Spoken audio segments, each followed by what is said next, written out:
Selamat malam untuk kita semua. Perkenalkan, nama saya Berstudin, NIM 230-3 kelas A semester 3, jurusan Sosiologi, Fakultas Ilmu Sosial dan Politik, Universitas Nusa Tenggara Kupang. Baik teman-teman, pada video kali ini saya akan membuat video dengan topik evaluasi dampak. Topik ini saya ambil di buku review pertama saya, yaitu Metodologi Penelitian untuk Ilmu Sosial dari mata kuliah Metodologi Penelitian Sosial. Dan materi ini sangat bermanfaat sekali bagi teman-teman semua. Dan sekarang teman-teman jangan kemana-mana. Setelah ini saya akan menjelaskan materinya. Selamat menyaksikan.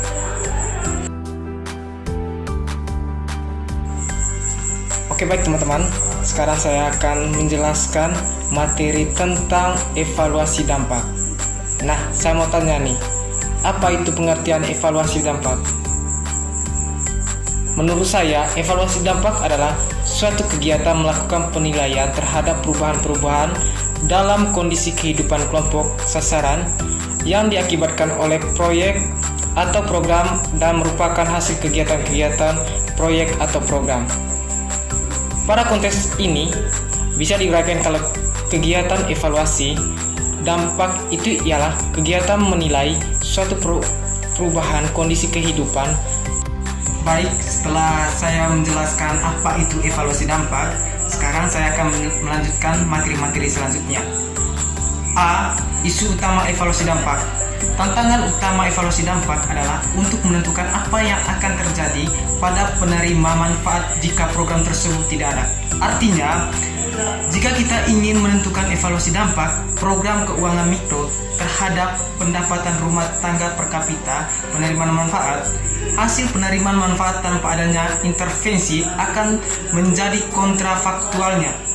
Bagian miring dari kalimat terakhir mengisyaratkan ketidakmungkinan hasil penerima manfaat akan sesuai dengan manfaat program, tetapi hasil orang yang sama tanpa program ketidakmungkinan diamati. Pada saat tertentu, suatu unit berpartisipasi dalam program atau tidak berpartisipasi. Unit tidak dapat diamati secara bersamaan di dua keadaan yang berbeda atau dengan kata lain dengan dan tanpa program. Ini disebut masalah kontrafaktual.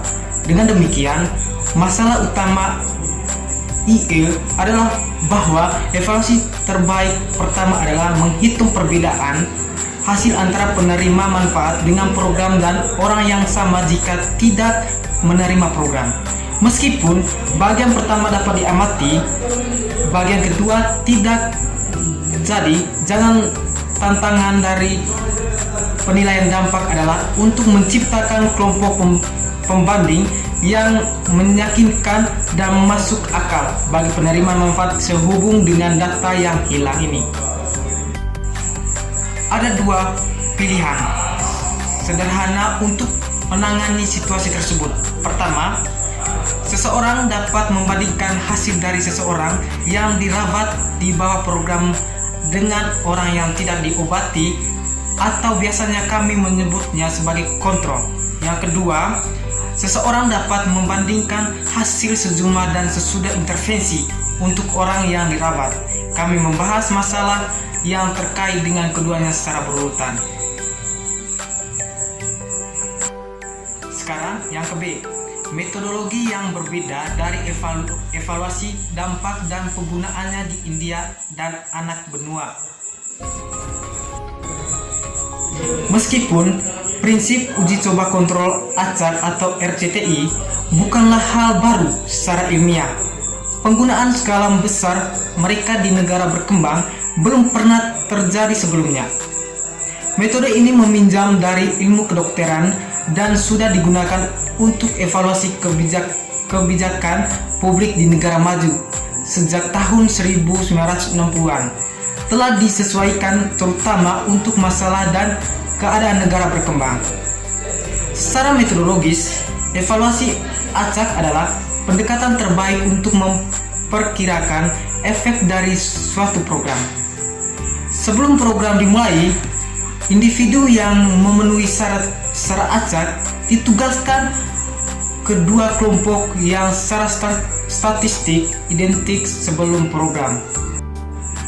Dengan demikian, kelompok perlakuan dan kontrol diidentifikasi secara acak, baik dengan menawarkan program dengan kriteria tertentu atau membiarkan peserta untuk memutuskan sendiri untuk memilih sendiri dalam program atau tidak.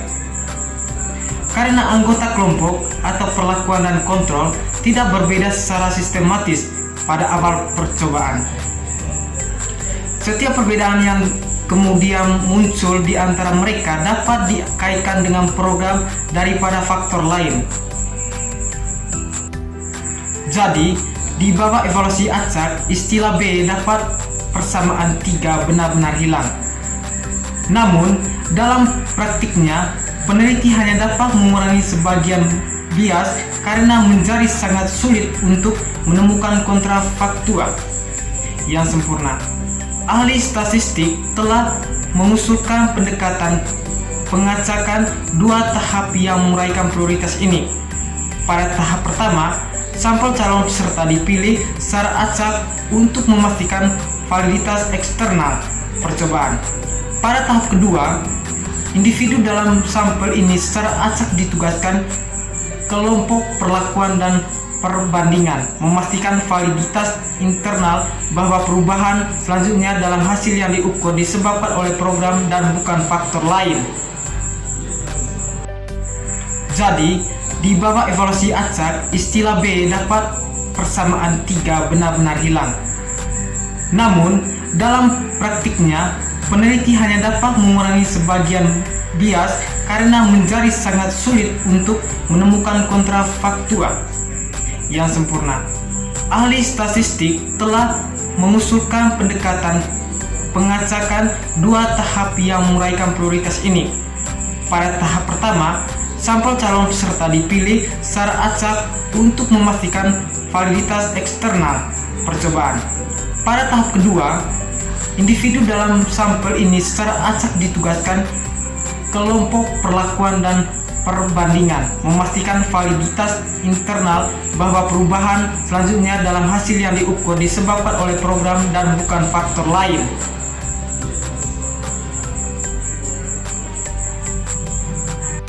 Yang kedua, model evaluasi kebijakan. Ada 2 macam model evaluasi kebijakan yang digunakan, yaitu 1. Evaluasi formatif adalah evaluasi yang dilakukan ketika kebijakan atau program yang sedang diimplementasikan merupakan analisis tentang seberapa jauh sebuah program diimplementasikan dan apa kondisi yang bisa meningkatkan keberhasilan implementasi. Pada fase implementasi memerlukan evaluasi formatif yang akan memonitor cara di mana sebuah program dikelola atau diatur untuk menghasilkan umpan balik yang bisa berfungsi untuk meningkatkan proses implementasi. Rossi dan Freeman dalam buku Parsons mendeskripsikan model evaluasi ini pada 3 persoalan, yaitu yang pertama, sejauh mana sebuah program mencapai target populasi yang tepat. Yang kedua, apakah penyampaian pelayanannya konsisten dengan spesifikasi desain program atau tidak. Dan yang ketiga, sumber daya apa yang dikeluarkan dalam melakukan program. Yang kedua, evaluasi sumatif adalah evaluasi yang dilakukan untuk mengukur bagaimana kebijakan atau program secara aktual berdampak pada problem yang ditanganinya. Model evaluasi ini pada dasarnya adalah model penelitian komparatif yang mengukur beberapa persoalan, yaitu yang pertama, membandingkan sebelum dan sesudah program diimplementasikan. Yang kedua, membandingkan dampak intervensi terhadap satu kelompok dengan kelompok lain atau antara satu kelompok yang menjadi subjek intervensi dan kelompok lain yang tidak, atau kelompok kontrol Yang ketiga, membandingkan apa yang terjadi dengan apa yang mungkin terjadi tanpa intervensi. Dan yang keempat, membandingkan bagaimana bagian-bagian yang berbeda dalam satu wilayah mengalami dampak yang berbeda-beda akibat dari kebijakan yang sama. Baik teman-teman, sekian dulu video dari saya dan materi dari saya. Semoga materi yang saya bahas tadi bermanfaat bagi teman-teman semua. Terima kasih.